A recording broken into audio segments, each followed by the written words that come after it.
Fala aí galera, beleza? Sejam bem-vindos a mais um vídeo do nosso canal. O vídeo de hoje vamos trocar uma ideia sobre o XPLG. Mais um mês acompanhando esse fundo, é o segundo maior fundo de logística que a gente tem aí hoje. Claro, tá longe do HGLG, né? O HGLG, depois dessa última emissão, ele disparou, mas não desanime, viu? A XP já deve ter uma emissão pronta para esse carinha aqui. Não duvido nada pedirem R$ 1 bilhão, né? Isso aí, assim, e R$ 1 bilhão com aquela taxinha gostosa que a gente sabe que a XP gosta de pôr nos fundos, né? Mas enfim, a gente vê aí, o fundo pagou 78 centavos, o rendimento dele vem melhorando mês após mês. Tem alguns pontos aqui no relatório que ele comenta. E, cara, tá um dividendo de 8,2% em relação à cota mercado. Tá bom, não tá ruim não, né? Portfólio. Teve a devolução desse RG Log, né, o último módulo que eles estavam ocupando, área de 2.000 metros quadrados, e ocupação simultânea pela escala na referida área. É aquela coisa, sai um, entra outro. Galpão bom é isso, galera. Sai um, entra outro. Também teve um fato relevante no dia 2 de agosto, onde ele comunica a celebração do acordo de locação de 1.800 metros quadrados lá do Cislog Galeão, sempre bom, alugando galpão no Rio, que reduziu a vacância do fundo de 4,5% para 4,3%, menor patamar. Esse fundo nos últimos meses veio só dando, só rapando a vacância, né? A gente vê onde ela tá. Aí ele comenta, né, com a redução da vacância e a correção dos contratos, né, pela inflação, correção monetária nos contratos, e o ganho de capital da venda do imóvel que ele vendeu lá no dia 4/7/22, que é o imóvel lá aquele imóvel lá do Cabo Santo Agostinho, né? Quer ver? Tá aqui, ó. Esses fatos relevantes da XP são horrorosos. Mas enfim, esse fato relevante aqui, né? A gente. Esse fato relevante aqui. Aquele último imóvel que ele vendeu. Cara, eles têm que melhorar urgente esses fatos relevantes. A comunicação do fundo da XP é horrorosa, né? Fato de maior juridiquês da porra. Você não custa achar as informações que precisa. Mas enfim. Venderam, com esse lucro vai sendo distribuído, eles conseguiram elevar o patamar de distribuição. A inadimplência também está baixinha, estava em 2,9, caiu para 1,4, estão resolvendo aí ela, e aí o fundo conseguiu resolver essa questão desta vacância. Ele comenta também que é importante reiterar o potencial ganho de capital que o fundo poderá usufruir caso a opção de compra ou de venda do imóvel seja exercida. E efetivamente paga nos termos do fato relevante do dia 6 de dezembro de 22. Cara, pelo amor de Deus, né? Eu tenho que vir aqui. Fatos relevantes. Abrir o site do fundo. Procurar o fato relevante de 6/7/2012. É isso mesmo? 2020, 6 de dezembro de 22.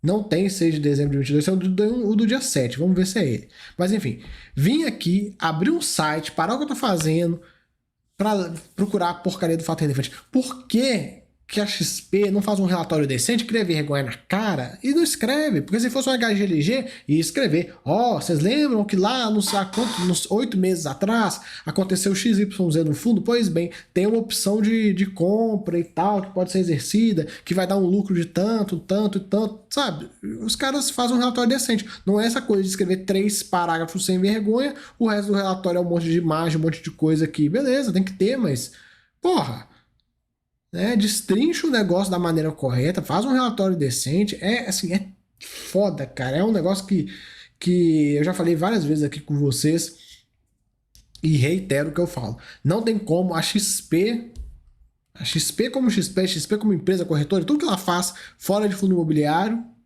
na parte de fundo imobiliário, ser desse jeito, cara. É aquela coisa que eu falei, já falei. Eles deviam fazer igual a Pátria fez. Foi lá, pega uma gestora pequenininha, compra a gestora e fala: toma que o filho é seu, resolve esse negócio pra mim, não me incomoda, toca esses fundos imobiliários pra mim. Se você precisar de algum dinheiro, alguma coisa, incorporação, você me liga aqui que não se resolve. Acabou, cara. Ponto. Porque é foda, né? É complicado. Mas paciência. Então vamos lá no fato relevante, que não é o do dia 6, que não, pelo menos no site não tem nenhum do dia 6.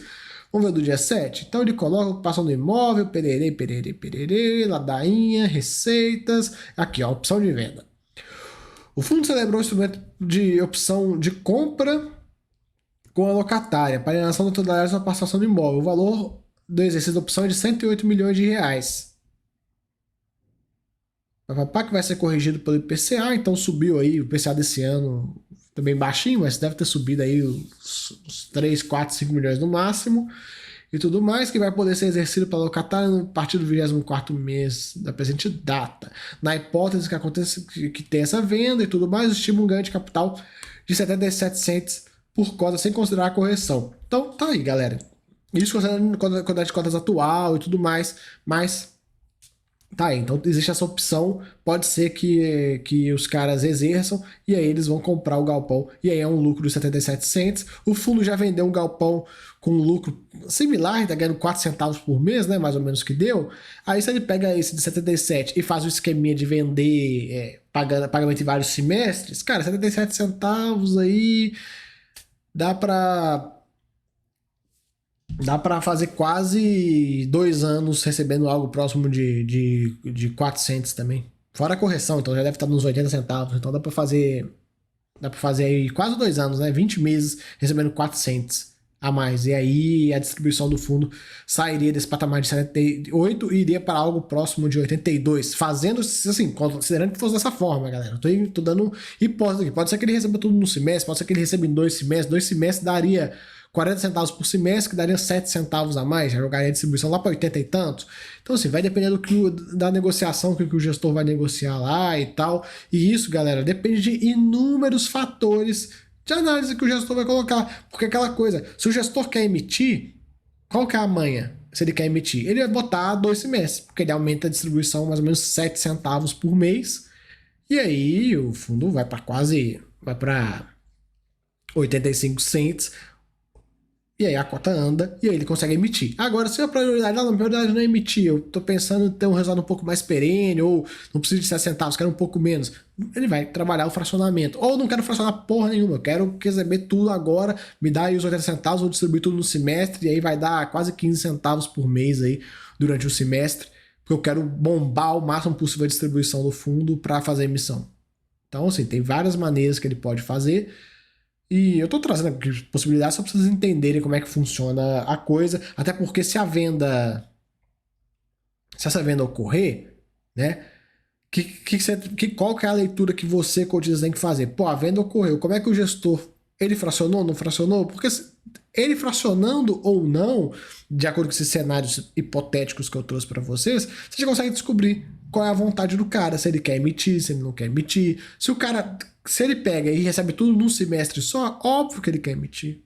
Tá na cara. Se ele fraciona um pouquinho menos, é aquela coisa, ó, de resolver diluir, mas ainda tá nos planos. Se ele te deu um parcelamento maior, você entendeu? Quanto maior o parcelamento, menor a vontade de emitir.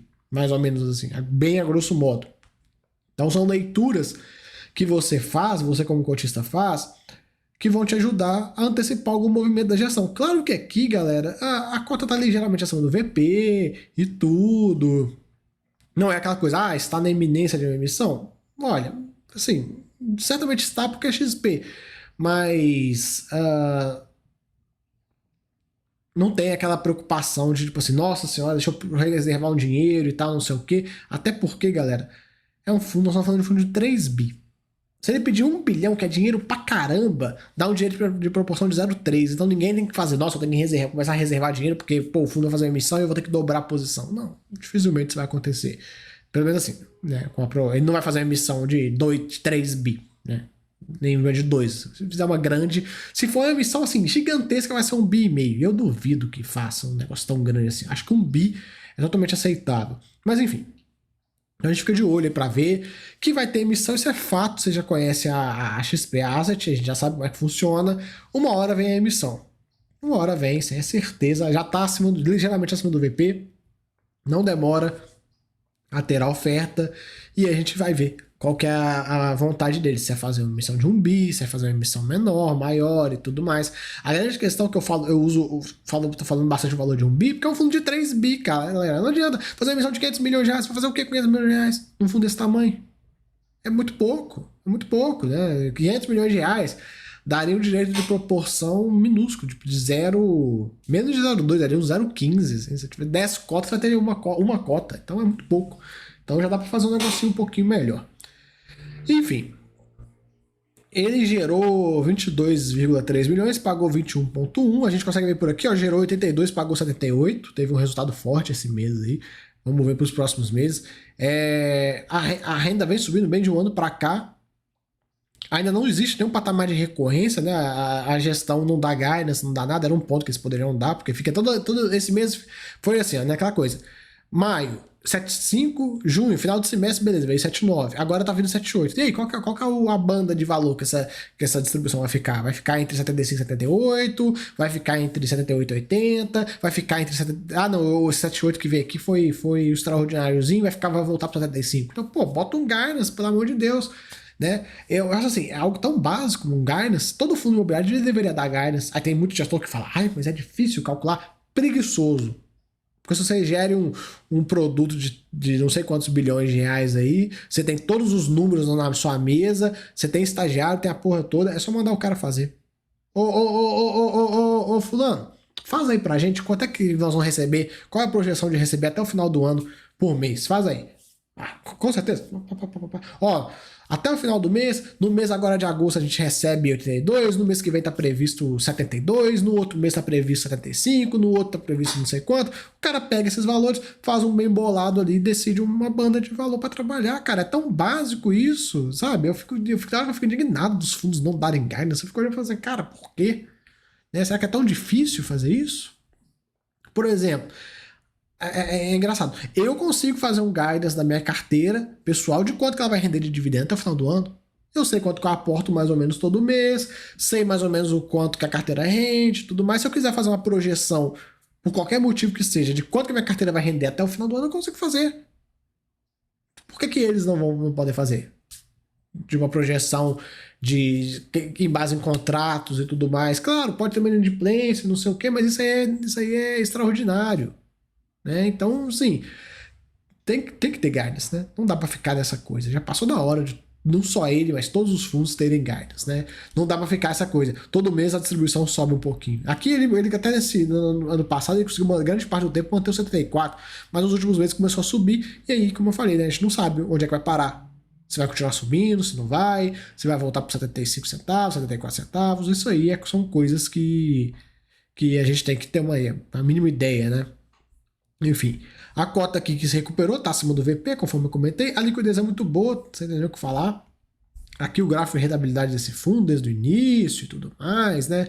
A gente vê aí ele versus o IFIX, né? Ele mais os rendimentos. Galera, sempre quando vocês for comparar fundo com IFIX, compare isso aqui, ó, é a linha azul escura mais a linha do IFIX. Não é a linha azul clara. Por quê? Porque o IFIX é um índice de total return, então ele incorpora os dividendos como se você estivesse reinvestindo. Então você tem que comparar a linha azul escura com a linha cinza, beleza? Então você vai falar, o fundo está abaixo do IFIX, não sei o que, perere. Alto lá. Né? A comparação correta é essa aqui. Como é que o fundo tá? Não tem muito o que falar. Ele tem cota de fundo imobiliário, né? Isso aí, você sabe muito bem a minha opinião a respeito disso. Aqui os locatários, maior posição dele, Via Varejo. Fiquem espertos com Via Varejo, hein, galera? Via Varejo que saiu notícias que... Eu posso botar aqui pra gente, ó. Via Varejo, ó. Vai fechar até 100 lojas e demitir funcionários. Via, dona de Casas Bahia, planeja fechar até 100 lojas e demitir 6 mil funcionários até o final do ano e tal, não sei o quê. Enfim, estão dando uma reestruturada lá. E 12% do fundo. É o maior inquilino. Aí você pode falar assim, não, mas é só umas lojas, vão fechar, tudo mais, pererê, não tô preocupado. Cara, tem que estar preocupado. Não adianta a gente ficar investindo em produtos e não se preocupar com a saúde, pelo menos dos inquilinos. Claro, você não precisa preocupar vou preocupar aqui que a B2W a americana saiu fora e tal, tá pra sair fora, tá com essa dor de cabeça, 6% e tal, é pouquinho, é 6% e tal, tem gente que sempre releva os problemas, né, engraçado, mas aqui é 12%, é o maior inquilino do fundo. Se você não se preocupar com o maior inquilino do seu fundo, cara, não sei qual que é a grande questão, mas a gente vê aí toda essa questão. Vamos ficar de olho para ver se não dá nenhuma dorzinha de cabeça. A gente já teve a dorzinha de cabeça no início do ano com a questão da Americanas, mas a coisa se resolveu. Mas agora a gente fica esperto com a Via Varejo, porque eles estão reestruturando lá e eles entregarem um ou outro galpão, não custa. E a gente vê. E galera, falar com vocês, né? Tem fundo que tem Via Varejo, por exemplo, vou dar nome aos bois, HSLG, que eu estou torcendo para Via Varejo sair. Porque aí melhora bastante o fundo. Aqui no caso, deixa eu ver qual galpão que é, quer ver?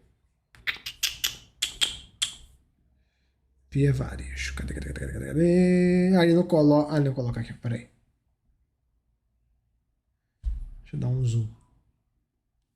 Locatário. Dia. Panasonic, Ladainha, B2W, Eletrobras. Via Varejo. Cabo do Santo Agostinho. Tem mais algum? E tem aqui, ó. Tem esse aqui lá em Cachoeirinha. São esses dois galpões aqui. O do Cabo Santo Agostinho, contrato atípico, dois contratos atípicos. Então, acho que dificilmente sai daqui. Mas, de toda forma, é sempre bom a gente olhar, dar uma olhadinha, ver, pra gente ter a real ciência, pra não ser pego desprevenido, né, galera? É sempre bom ficar esperto. Até porque é aquela coisa, nesse fundo é contrato atípico, tal, dificilmente ela vai quebrar o contrato. Ela tá reestruturando, tá precisando economizar, não tem por que ela quebrar um contrato que ela vai ter que ficar pagando o saldo remanescente sem usar. Mas imagina se fosse um contrato típico, tivesse nos finalmente.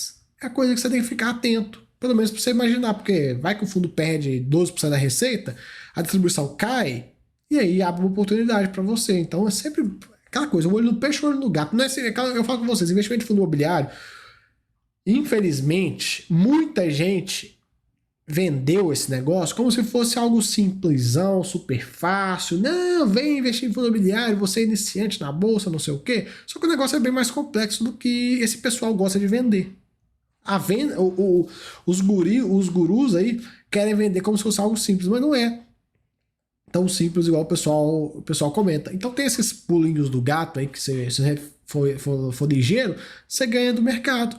Porque imagina, se fosse um contrato típico que tivesse nos finalmente, você já ia ficar ligado. Opa, às vezes a Via Varejo pode sair fora. Opa, eu tenho dinheiro porque eu quero fazer um aporte aqui em XPLG. Às vezes eu vou esperar. Imagina se o contrato tivesse faltando 2 meses para vencer.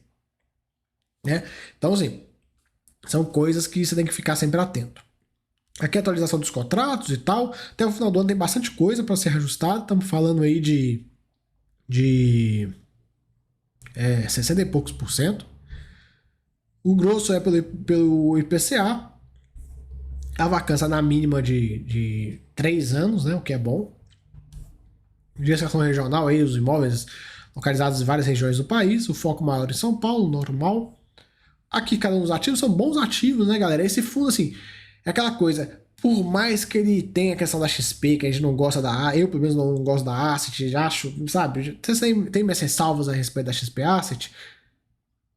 O portfólio é muito bom. Isso é fato, não tem o que falar. O portfólio é muito bom, né? É muito bom mesmo. Isso aí não tem conversa. O especulativo em extrema estão fazendo a expansão aí, tudo, tá? A terceira etapa. E aqui a questão que eu comentei, né? Olha só os contratos da Via Varejo, só pra gente finalizar. Estamos falando de contrato de 2035 ou de 2034. Ela não vai sair. Ela não vai sair e ficar pagando 10 anos de aluguel para sair fora. Não vai. E é isso. Aqui um pouco de um rebotezinho no fato relevante, ele coloca aqui. E hoje a alavancagem do fundo está na casa de 300 milhões de reais. Algo próximo aí de 10% de alavancagem, um pouquinho menos. E a gente fica de olho para ver o que ele vai fazer de uma possível emissão. Até porque ele tem dívidas atreladas ao CDI. Tem essa aqui, ó, esse CRI 176 aqui, que é bem curtinho, 2 anos. Daqui a pouco ele tem que amortizar isso aqui. Então, às vezes, né, vale a pena ele fazer uma emissão, nesse momento de emissão, ele separar um dinheirinho para dar uma endereçada nisso aqui. Cara, é pouca grana, não precisa ter muito estresse. Se você pensar, ó, nós estamos falando aí de 150 milhões de reais. Para quem vai emitir um bi, como eu falei, eu acho que emite um bi. Para quem vai emitir um bi, o que é se separar 15% do seu pipeline para liquidar a alavancagem CDI, que são extremamente caras? Enfim, é isso aí, beleza? Galera, valeu, tamo junto aí, até a próxima, fui!